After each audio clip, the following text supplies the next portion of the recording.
touched by injuries of their own right now. What is the road back to maybe not even relevancy for Miami, but a team that's no longer questioning whether or not this is the right head coach? Well, I think finding out what the roster will be in the detail of the roster moving forward, because right now they have no fighting chance to get into the playoffs. Now it's about moving forward. Who is deserving of being on this roster? Secondly, they have no leadership. Leadership is more important than talent in the National Football League, in my opinion. Because when you have guys that can lead, they can rally the troops and point them in the direction they need to go to be at their best. Right now, they have no leadership, and the prime example of knowing that is because of what happened last week. When your quarterback bring in-house business to the neighborhood for all of us to talk about in the neighborhood, that's the first telling sign they lack leadership. Because if there was an issue with what was going on with player-only meetings and players not showing up, you handle that in-house as a leader, right? So that tells me he's cracking under pressure as well. So when you look at everything that has gone on, before we get to the field production or the lack thereof, they're in a bad position, which what you said, JJ, makes all the sense in the world, because you know this, Logan. When you're in a bad situation, when you're dealing with injuries, the ownership and the masses want to see guys continue to fight. Yep. Even if you come up short, they're fighting. We saw Cincinnati do what Thursday night? They fought. We saw Cleveland do what today? They fought. That gives ownership and the masses hope that, you know what, this guy can still get these guys to be at their best, even though we might be a bit shorthanded in terms of talent.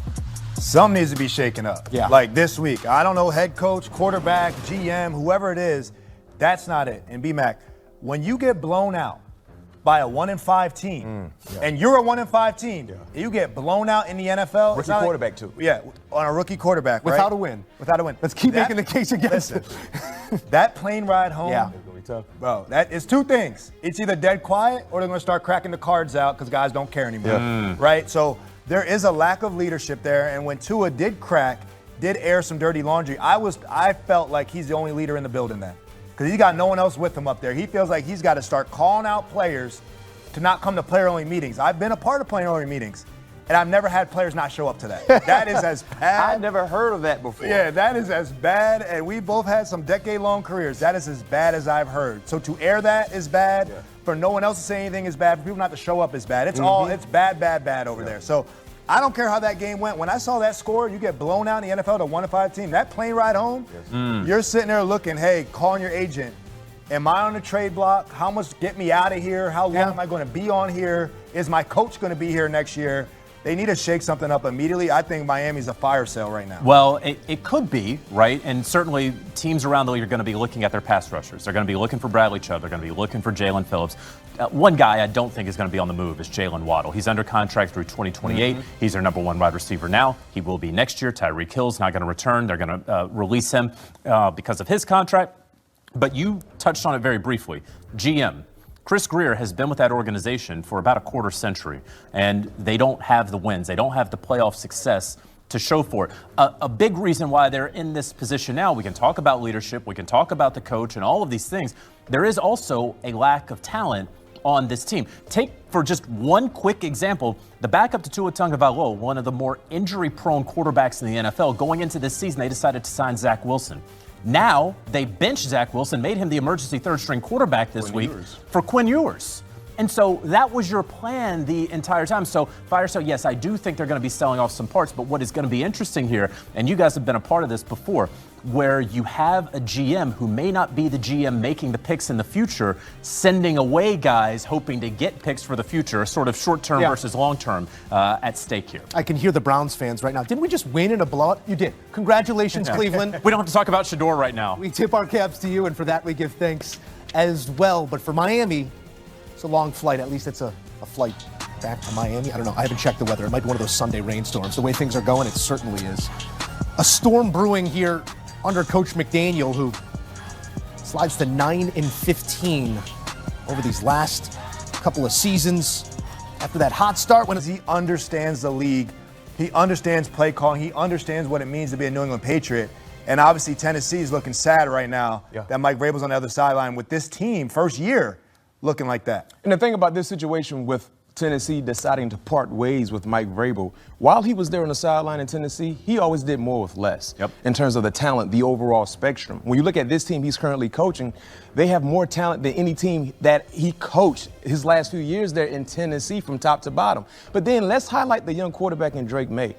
Over the last 4 weeks in the National Football League, I don't think there's another quarterback that's seen the football field better than Drake May. We talked about the 91% completion percentage today, but earlier, 3 weeks ago, he did 82, 73, 69, and then 91. The last 4 weeks, he has been balling in terms of his accuracy, not to mention in that 4-game stretch, 7 passing touchdowns. So when you look at where this team is currently sitting and the aspirations they have, it starts with 2 individuals, the head coach and Mike Vrabel and the quarterback in Drake May, because he's playing with an abundance of confidence and he is spreading the football around the football field to his players that are actually exceeding the expectations when you look at the pass catchers. We talk about taking that step forward, JJ, in a sophomore season, but he's quite literally addressing all that we put in front of him a year ago, the shortcomings in terms of accuracy. Downfield accuracy is on pace to make the largest jump we've ever seen in NFL history.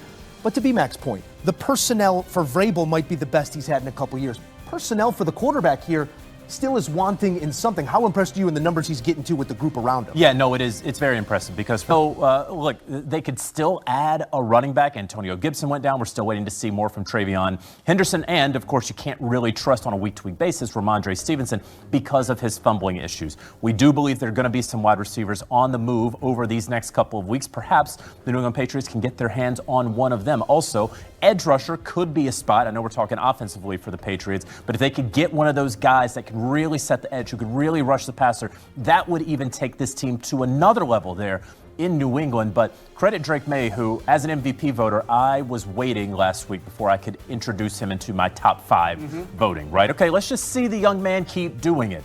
He just did it again.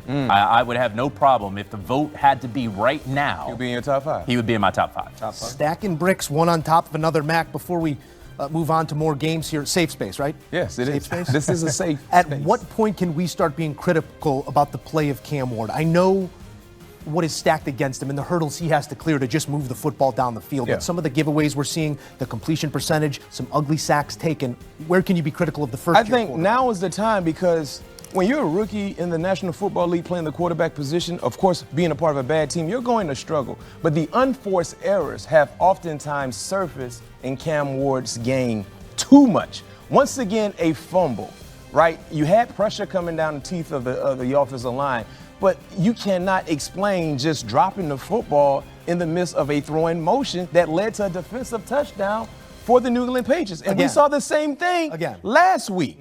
Last week. So these are the things that you got to get out of your system, regardless who the head coach is moving forward. You have to be a quarterback that can protect the football, because when you turn the football over often in the National Football League, you're going to lose a lot of ball games. I cannot disagree more in terms of we got to be patient, man. I mean, obviously the ball slipped out of his hands twice, 2 plays. I get that. Today, completion percentage, 25 or 34. Okay, 225 and a touchdown, and an INT and a lost fumble. Who on the Titans is playing well?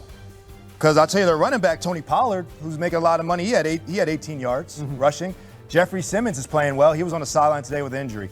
The receivers have not been playing well. They've been dropping the ball. Oh, by the way, the head coach is fired. And by the way, the offensive line coach, who's the head coach's dad, is not there anymore. Yeah. So if you're the quarterback, the number 1 draft pick, we fire the head coach 7 games into the season, and you don't have your offensive line coach, who's one of the best in the league.